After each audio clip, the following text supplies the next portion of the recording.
طلبا یہ جلسہ ہے دارالعلوم کی روایات کے مطابق ہے. چند منٹ کے لیے میں بھی آپ کے سامنے آیا ہوں. گزشتہ روایات کے مطابق نہیں تو میرے بولنے کا کوئی موقع بھی نہیں تھا. اسی سلسلے میں نے آپ کے سامنے ایک آیت پڑھی ہے.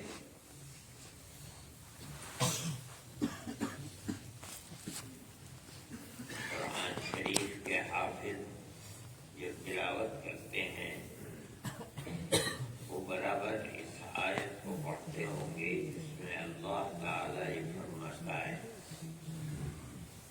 کہ ہم نے امانت کو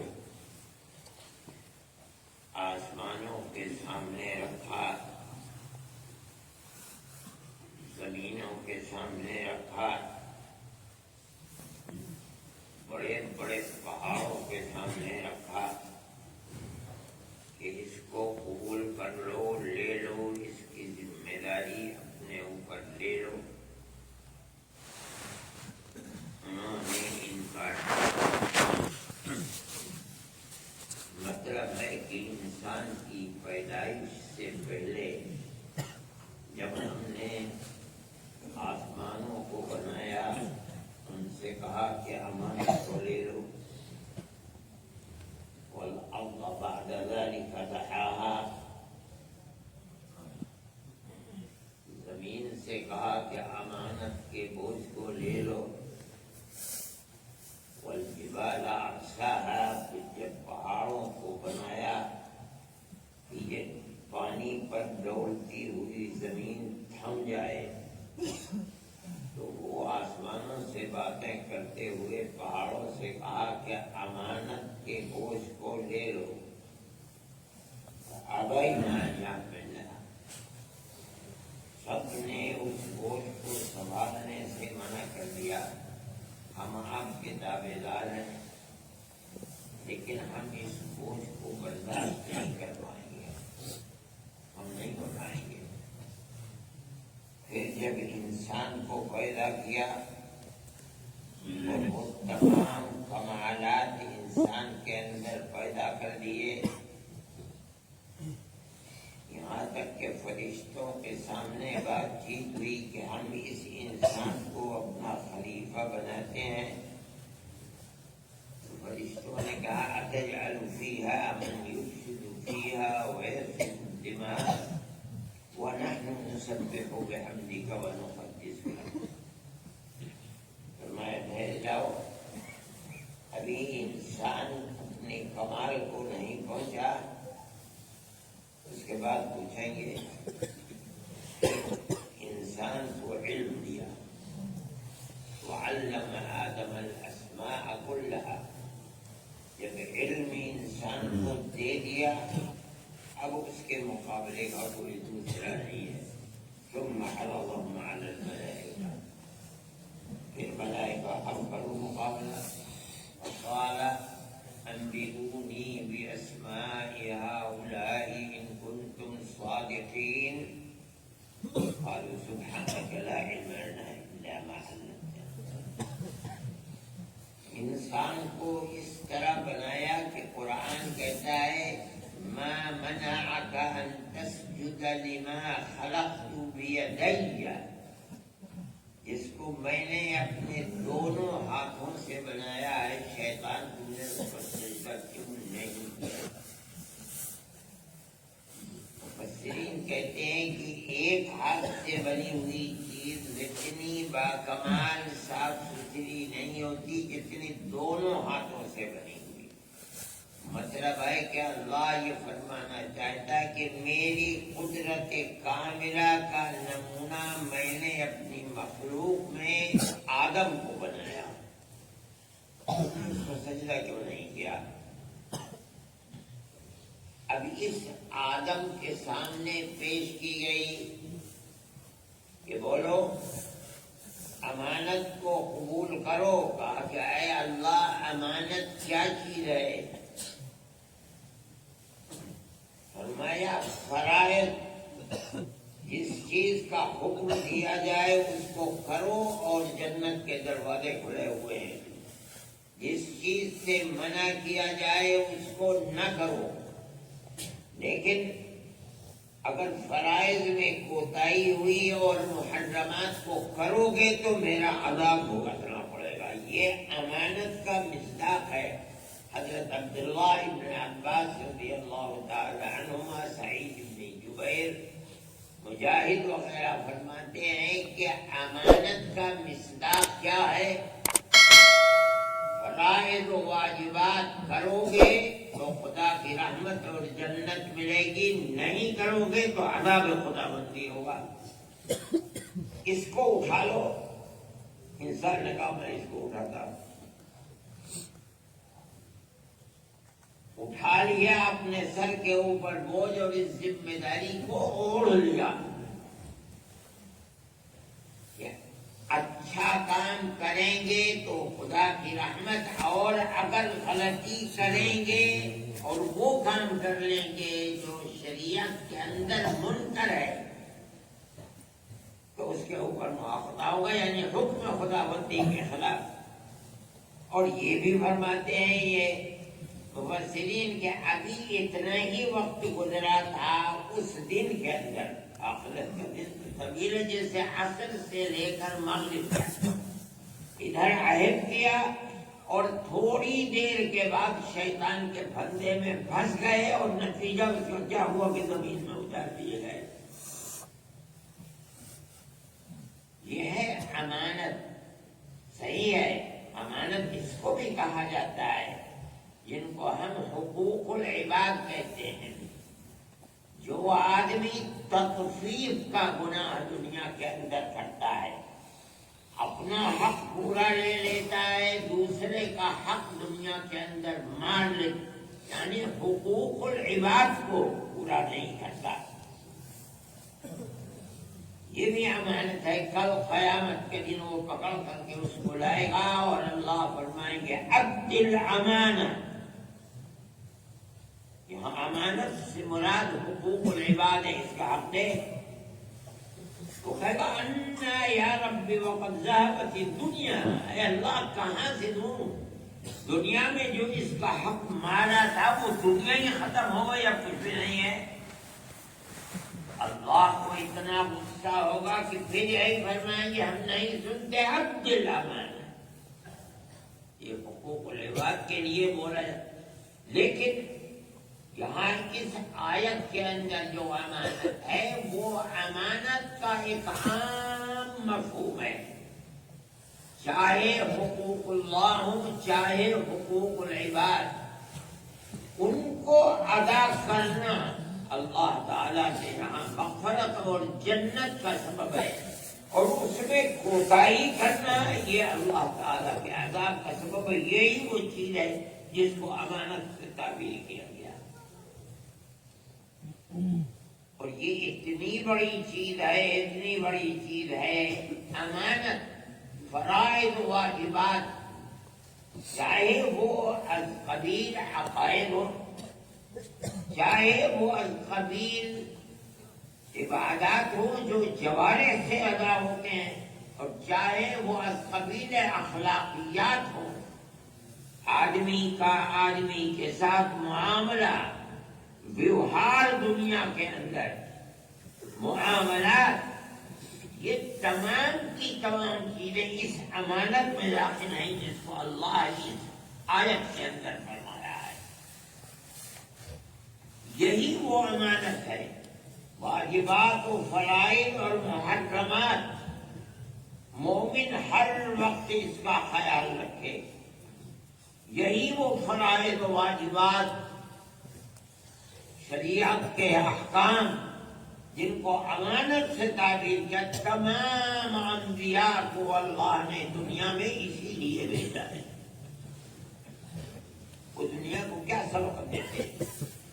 اپنی زندگی کو سامنے پیش کرتے ہیں اور جن لوگوں کے درمیان میں آئے ہیں وہ ان کی تکذیب کرتے ہیں، انہیں طرح طرح کے نقصانات پہنچاتے ہیں، الزام لگاتے ہیں، یہاں تک کہ فریقاً کذبوا و فریقاً یقتلون، ایک جماعت وہ ہے جس کی تکذیب کرتے ہیں، ایک جماعت وہ ہے جن کے پاس آئے تو انہوں نے قتل کر ڈالا۔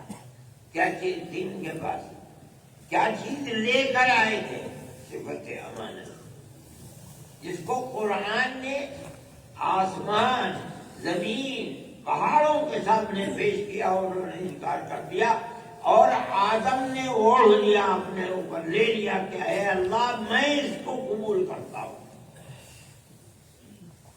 یہی وہ چیز ہے جس کو لے کر انبیاء آئے، اور ہمارے آقا حضرت محمد صلی اللہ علیہ وسلم کو اللہ تعالیٰ نے وہی صفات لے کر کے بھیجا تھا جن کو اور انبیاء بھی لے کر کے آئے ہیں، لیکن انہوں نے اس امانت کو دائیں بائیں آگے پیچھے ہر طرف سے کامل و مکمل کر کے دنیا کے سامنے پیش کیا، اور اللہ نے اس میں اتنی قبولیت اور برکت عطا فرمائی کہ حضرت نوح علیہ نبینا علیہ الصلوۃ والتسلیم 950 سال کار نبوت انجام دیتے رہے اور اس امانت کو لوگوں کے سامنے پیش کرتے رہے، مگر اتنے ہی لوگ ایمان لائے جو کشتی کے اندر سوار ہو گئے، اور کہہ دیا گیا وَأُوحِيَ إِلَىٰ نُوحٍ أَنَّهُ لَن يُؤْمِنَ مِن قَوْمِكَ إِلَّا مَنْ قَدْ آمَنَ، بس انہوں نے ایمان قبول کر لیا 950 سال میں، اس کے بعد لوگ ایمان نہیں قبول کریں گے، پھر اس کے بعد وہ تباہی آئی کہ دنیا تباہ ہو گئی۔ ہمارے آقا حضرت محمد صلی اللہ علیہ وسلم اس امانت کو اللہ نے ان کی سپردگی میں دیا جب ان کی عمر 40 سال ہوئی اور 63 سال کی عمر میں دنیا سے چلے گئے۔ یہاں تک کہا جاتا ہے کہ 1 لاکھ سے زیادہ وہ صحابہ ہیں جو آپ کے اوپر ایمان لائے، لیکن جو بھی ایمان لائے چاہے 1 لاکھ سے زیادہ یا 1 لاکھ سے کم، لیکن انہوں نے اس امانت کو اپنی اس طرح سینے کے اندر لیا کہ لے کر بیٹھ نہیں گئے، جنگلوں میں گھس گئے، پہاڑوں میں چلے گئے اور پہنچ گئے، پوری قوم ان کے اوپر ایمان لے آئی۔ ایسے بھی واقعات ہیں دنیا کے اندر، کوئی فرد قوم کا بچا نہیں، سب کیا چیز لے کے آئیں گے؟ وہی امانت جو اللہ نے رکھی، انبیاء کے پاس اور کیا چیز ہے؟ اسی امانت کو اللہ نے ان کو سپرد کیا اور اسی امانت کو اپنی زندگی میں لے کر چلے گئے۔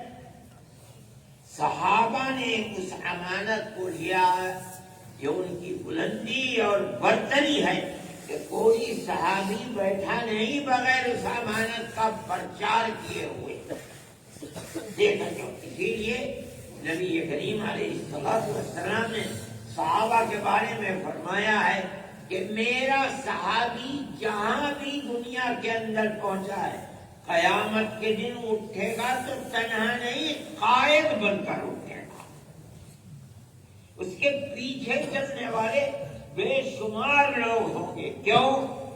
یہ لوگ ایمان اس کی کوششوں کی بنیاد کے اوپر، اس کی تبلیغ دین پر ایمان لائے ہیں، قیامت کے دن اٹھیں گے تو اس کے ساتھ ساتھ اس کے پیچھے پیچھے چلیں گے، ایک امت ان کے پیچھے چلے گی جماعت کے کر کے۔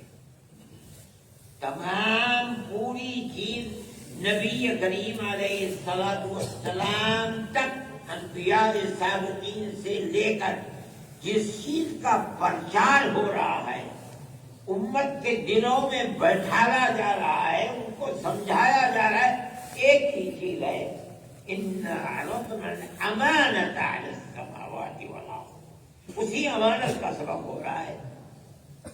میرے بھائی، میں صرف یہی بات کہنا چاہتا ہوں کہ انبیاء تو چلے گئے، ہمارا ایمان ہے کہ جناب رسول اللہ صلی اللہ علیہ وسلم پر سلسلہ نبوت و رسالت ختم ہے، اب کوئی نیا نبی پیدا نہیں ہوگا. ہاں آپ ہی کی لائی ہوئی شریعت کی خدمت کرنے کے لیے آخری نبی کو بنو اسرائیل کے بھیجا جائے گا. یہ بنو اسماعیل میں آخری ایک ہی نبی ہیں. تو ان کی دین کی خدمت کرو، دنیا میں آئیں گے اور خدمت کریں گے. اور نبی کریم علیہ السلام کے پہلو میں دفن ہوں گے. میرے بھائی، مدارس کا کام بھی یہی ہے، اس کے سوا کوئی اور کام نہیں. یہاں جو تعلیم ہوتی ہے وہ وہی تعلیم ہے، امانت کی تعلیم. إِنَّا عَرَضْنَا الْأَمَانَةَ عَلَى السَّمَاوَاتِ وَالْأَرْضِ فَأَبَيْنَ أَنْ يَحْمِلْنَهَا وَأَشْفَقْنَ مِنْهَا وَحَمَلَهَا الْإِنسَانُ. انسان نے اس کو اٹھا لیا، لے لیا، قبول کر لیا، اس بوجھ کو اپنے اوپر لے لیا. وہ کیا بوجھ ہے دنیا جانتی نہیں ہے. مدارس اسلامیہ ہیں، ان کا کام ہی یہ ہے کہ وہ بتائیں کہ امانت ہے کیا چیز. صبح سے شام تک جو کچھ پڑھایا جاتا ہے اس کی اصل قرآن ہے یا حدیث ہے، یا ان سے دونوں سے نکلی ہوئی چیز کہتا ہے اسی کو پڑھایا جاتا ہے. جو ابتدائی قوانین ہیں 2-1 سال کے، وہ قوانین اس لیے پڑھائے جاتے ہیں کہ بغیر اس کے عربی آئے گی نہیں، سمجھ نہیں پائے گا. اس لیے مکمل مدارس کا مقصد اسی صفت امانت کی حفاظت اور اس کا پرچار ہے. اگر دنیا کے اندر کسی آدمی کو یہ پتہ چلتا ہے کہ فرائض کیا ہیں، واجبات، معروف کیا ہیں، منکر کیا ہے، انہی مدارس کا صدقہ ہے. قرآن کیا ہے، حدیث کیا ہے، اللہ کیا فرماتا ہے، اللہ کا نبی کیا فرماتا ہے، انہی مدارس کا صدقہ ہے. وہی جو امانت بالکل ابتدا میں پیش کی گئی تھی، اسی امانت کی حفاظت سلسلہ نبوت ختم ہونے کے بعد اب صرف جو باقی ہے وہ ان مدارس سے، علماء سے جو پیدا ہوئے ہیں. اور ہمارے ملک میں تو کوئی اور سبیل ہے کہ نہیں اگر ان کے. اگر کسی جگہ جمع ہو کر کے میں کہتا ہوں کوئی آدمی اللہ کہتا ہے، وہ بھی صدقہ انہی مدارس کا ہے. کوئی آدمی اذان دیتا ہے مسجد کے اندر، نماز پڑھتا ہے، پڑھاتا ہے، انہی مدارس کا صدقہ ہے. ورنہ ایسے ماحول میں جہاں مسلمان اقلیت میں ہے، پھر دوسری چیز دنیا میں بستا ہے اقلیت کے اندر، اقلیت میں ہے اور اس کی چراغ اور روشنی کو اکثریت کا بہت بڑا طبقہ، سب نہیں، بہت بڑا طبقہ اس چراغ کو بجھانا چاہتا ہے، لیکن وہ چراغ زندہ ہے. کہاں سے زندہ ہے؟ ان مدارس سے زندہ ہے. آپ اس کے قدر کو پہچانیں. یہ مدرسہ آپ کو دے کیا رہا ہے؟ آپ آئے کیوں ہیں یہاں؟ آپ اسی امانت کو لینے کے لیے آئے جو بالکل ابتدا میں اللہ نے آدم کو دی. آج تک وہ امانت محفوظ ہے. علماء امت اس کام کو کرتے کرتے چلے گئے، سلسلہ نبوت بن گئے. اللہ نے ان کے دل کے اندر ڈالا کہ آج سے تقریباً 150 سال پہلے انہوں نے اس مدرسے کی بنیاد رکھ دی. کتنے افراد پیدا ہوئے. اللہ کے نبی نے فرمایا تھا، جو میں نے ابھی بتایا، کہ میرا ہر صحابی جہاں سے اٹھے گا قائد بن کر کے اٹھے گا. میں سوچتا ہوں کہ الہ العالمین حضرت نانوتوی اٹھیں گے تو کتنے ان کے پیچھے چلنے والے ہوں گے. لا یعلمہم الا اللہ. ساری دنیا کے اندر پھیلے. میں افریقہ کے جنگلوں میں گیا ہوں اور میں نے دیکھا کہ بیٹا ہوا قرآن پڑھا رہا ہے، اور میں خدا کو گواہ بنا کے ایسا پڑھتا ہے جیسے قرآن وہ کالے بچے جھونپڑیوں میں رہنے والے کہ مجھے رسکانے لگا میرے بچے ایسا قرآن نہیں پڑھتے. اور میں نے پوچھا بھائی کہاں سے پڑھ کر کے آئے ہو؟ تو کہنے لگا میں ملتان سے قاسم العلوم سے پڑھ کر کے آیا ہوں. یہیں کے فضلاء نے جا کر کے آباد کیا تھا مدرسے دارالعلوم کا. پہلے یہ لوگ سب کے سب دنیا میں جہاں بھی رہیں گے حضرت نانوتری رحمۃ اللہ علیہ کے اور حاجی حامد صاحب کے پیچھے پیچھے چلیں گے. ہمارے اکابر آگے آگے ہوں گے اور یہ پیچھے پیچھے ہوں گے. میرے بھائی آپ حضرات کو جو کچھ دارالعلوم سے مل رہا کوئی نئی چیز نہیں. جب سے انسانیت نمودار ہوئی ہے حضرت آدم سے وہ جو امانت ان کے پاس تھی وہی امانت کا سلسلہ چلتے چلتے چل اب آپ کی گردنوں کے اوپر ہے. اس کو چلاتے ہو یا بھلاتے ہو یہ سب آگے جا کر کے پیدا اور اسی کے اوپر نجات شروع ہوگی. اگر کوئی ادا کرتا ہے فرائض کو اور اگر کوئی کوتاہی کرتا ہے تو اس کو اپنے عمل کو بھگتے گا. اس لیے مدرسے کی قدر و قیمت کو پہچانیے اور اپنی زندگی کو اس پر لگائیے. ہر وقت اس چیز کا ہر عمل میں خیال رکھیے کہ یہ امانت ہے کہ نہیں ہے. وہ جو فرمایا گیا کہ امانت کا مصداق کیا ہے میرا یہ عمل اس کے کس پہلو کے اوپر ہے. آیا اس پر چل کر کے مجھے اللہ کی رحمت ملے گی یا اس کو چھوڑ کر کے خدا نخواستہ میں خدا کے عذاب کا مستحق ہوں گا. یہی فرض ہے اور یہی چیز ہے. یہی مدرسوں کی تعلیم ہے. یہی مقصد ہے. آپ کا اپنا مقصد بھی یہی ہونا چاہیے. ایک روایت ہے کہ جو بچے بہتر سے بہتر کامیابی لے کر کے آتے ہیں ان کو مدرسہ انعام دیتا ہے. پہلے انعام دیے جاتے تھے. میں نے جن لوگوں کے پاس دیکھے ہیں انعام حضرت مولانا فخر الدین صاحب میرے استاد محترم ہیں اللہ ان کے درجات کو بلند فرمائے. ان کے پاس ایک گھڑی تھی. جیب کی گھڑی چلتی تھی. ہاتھ کی گھڑیاں کہاں ہوتی تھی. وہی گھڑی تھی اور روزانہ اس کو چابی دینا. وہ روزانہ کبھی 15-20 منٹ آگے ہو جاتی تھی کبھی 15-20 منٹ اسی کو لٹکائے رہتے تھے. اسی کو دیکھتے رہتے تھے. میں نے معلوم کیا تو پتہ چلا کہ یہ انعام رکھ لیتی ہو پتا نہیں 50 سال 60-70 سال پہلے کے لیے ہوگی انعام اسی کو لیے رہتے. حضرت رحمۃ اللہ علیہ کے پاس انعام کیا ہے وہ بڑی بڑے بھائی نے کی تھی. جب کامیابی ہوئی حضرت اس کو لٹکائے رہتے تھے. ڈانڈے میں تھے وہ کسی نے جیب سے نکال لی. بڑا افسوس حضرت کی کوئی چیز گم ہو جائے تو کچھ توجہ بھی نہیں کرتے تھے. گم ہو گئی مگر اس کے پیچھے پڑے بہت زیادہ. کہاں ہے کون لے گیا کون گھسا تھا کیا ہوا. ہمیں تعجب فرمایا کرتا ہے جب میں کامیاب ہوا تھا تو بڑے بھائی نے مجھ کو یہ انعام دیا. تو لوگ اس طریقے پر اس کی قدر کیا کرتے تھے.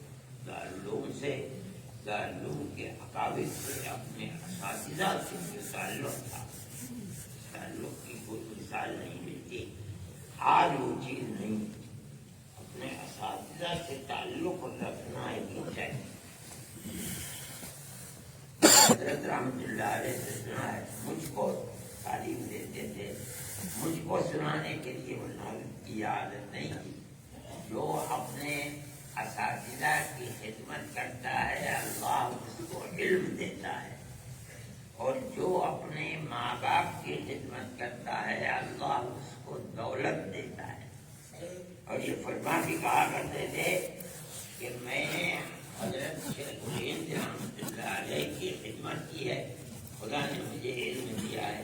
اور اپنے چھوٹے بھائی کو محمود نے ماں باپ کی حضرت تو چلے گئے تھے مردہ ماں باپ کی خدمت کی ہے. خدا نے اس کو دولت دی. مدینہ منورہ میں مشہور یہ تھا کہ آدھے مدینے کے مالک ہیں محمود، میرے چچا تھے، حضرت کے چھوٹے بھائی تھے. یہ اساتذہ کے ساتھ تعلق، اور یہ تعلق بھی در حقیقت طالب علم کو سمجھنا چاہیے. نظریہ صاف رہنا چاہیے اساتذہ کے بارے میں، اور ان کے ساتھ محبت اور تعلق ہونی چاہیے. حضرت رحمت اللہ علیہ کا نام حضرت کو سیاست میں نہیں دیں گے، لیکن حضرت مدینہ منورہ میں حضرت کا صرف اور صرف پڑھنے والے. لیکن میں یہ بات آپ کو سبق دینے کے لیے کہہ رہا ہوں کہ حضرت شیخ الہند رحمت اللہ علیہ گرفتار ہوئے. حضرت رحمت اللہ علیہ نے کہا کہ کیسے ہوگا کہ کوشش کی کہ حضرت کا کوئی قصور نہیں ہے. حضرت نے اگر اپنے نظریے کو رکھا ہے گورنمنٹ ٹرکی کے سامنے تو ترجمان تو میں تھا. میں نے تقریر عربی میں کر کے جو حضرت چاہتے تھے وہ ان کے سامنے رکھا. اس لیے حضرت کا کوئی قصور نہیں، قصور تو میرا ہے. اگر حضرت گرفتار ہوتے تو میں پہلے نمبر پر مستحق ہوں کہ میں جاؤں. اور یہ کہہ کر کے جو لوگ اس کے اندر قریب تھے انگریز کے، بلکہ یوں کہیے کہ جو قریب تھے شریف سے، جو شریف کی حکومت تھی، جو آج کل اردو کے اندر حکومتیں ان کے سکڑ رہا تھا، ان لوگوں سے کہا کہ مجھے بھی کیا، مجھے یہ اتنی کوشش کی کہ آخر کار گرفتار حضرت کو کر دیا گیا، اور گرفتار کر کے مارٹر بھیج دیا گیا. حضرت نے جس طرح استاد کی خدمت کی ہے میں نہیں جانتا کہ کوئی آج اپنے کسی استاد کی ایسی خدمت کر سکتا ہے.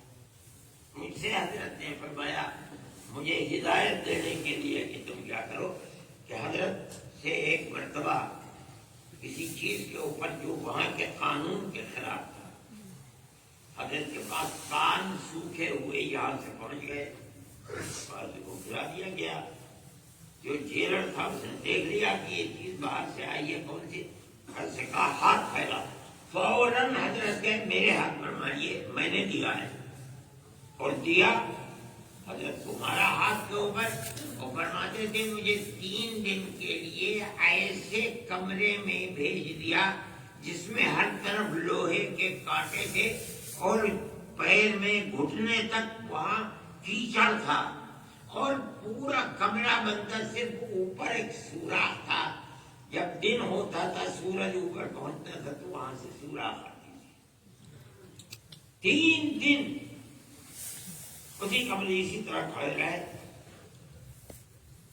اس طرح حضرت رحمت اللہ صرف اور صرف خدمت. جب دیوبند میں آئے میں نے حضرت شیخ الہند رحمت اللہ علیہ کے صاحبزادی ہمارے پھوپھی اماں کہا کرتے تھے، کہ جب آئے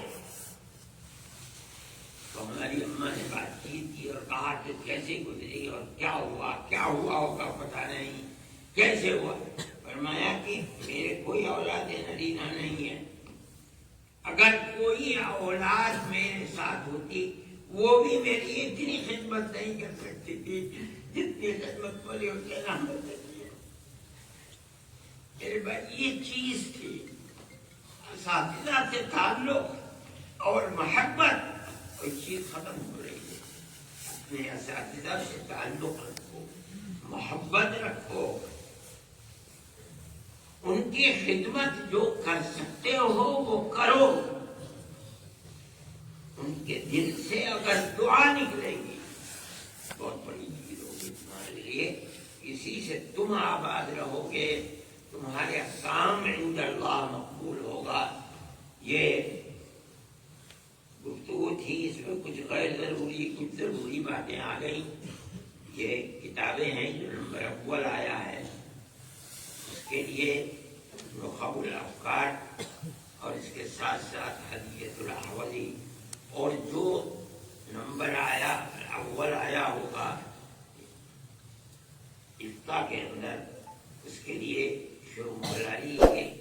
اس وقت تک عام طریقے پر کوئی اور منظومہ فقہ حنفی کا نہیں ہے، یہ مقبول ہے. اور اس منظومے کو صاحب مولانا اعجاز علی صاحب نے جب نور الہدیٰ کے اوپر حاشیہ لکھا ہے تو اس کے شروع میں یہ منظومہ ابن وہبان بھی لکھا ہے، مگر ہمیں یہاں چیز نہیں مل سکی تھی۔ میں نے اس کے مختلف نسخے مصر سے، مدینہ منورہ سے اور دبئی سے کے بزرگانوں سے منگا کر کے اس کے اوپر کام کیا تھا۔ یہ بڑا اچھا منظومہ ہے، ہونا تو یہ چاہیے کہ لوگ اس کو حفظ کریں، مگر حفظ نہیں کر سکتے ہیں، تو جس طریقے پر بھی ہو اس سے استفادہ کریں۔ یہ ایک چیز ہو گئی تھی کہ ایک مرتبہ میرے ذہن میں یہ بات آئی کہ بھئی جو نمبر اول ہے، میرے پاس ایک گھڑی رکھی ہوئی تھی، میں نے اس کو پیش کر دیا کہ بھئی یہ بھی انعام ہے میری طرف سے۔ اس کے بعد وہ بات ایک مستقل میرے پیچھے لگ گئی ہے کہ بھئی جو نمبر اول ہو اس کو گھڑی دینی چاہیے، اور میں جاتا ہوں بھول جاتا ہوں، لے کے بھی نہیں آیا، لیکن میں نے فون کیا ایک صاحب کو بھیج دو، میرے خیال میں وہ آ گئی ہوگی یا آ رہی ہوگی، ابھی جو گاڑی آتی ہے دلی سے، رات پہنچ گئی تھی دلی، وہ بھی جو نمبر اول ہے اس کو دینے کے لیے یادگار رہے گی، یاد رکھا یہ کہ بھئی دارالعلوم سے فارغ ہوئے تھے تو ہمیں یہ انعام ملا تھا۔ اللہ دارالعلوم کو قائم دائم رکھے، آباد رکھے، اور جو لوگ اس سے استفادہ کرتے ہیں اللہ ان میں حسن نیت پیدا فرمائے، اور آپ حضرات کو خدمت دین کے لیے یعنی امانت کو پورا کرنے کے لیے وہ جو امانت تھی اللہ قبول فرمایا، کو یہ ہم سب کے لیے باعث خیر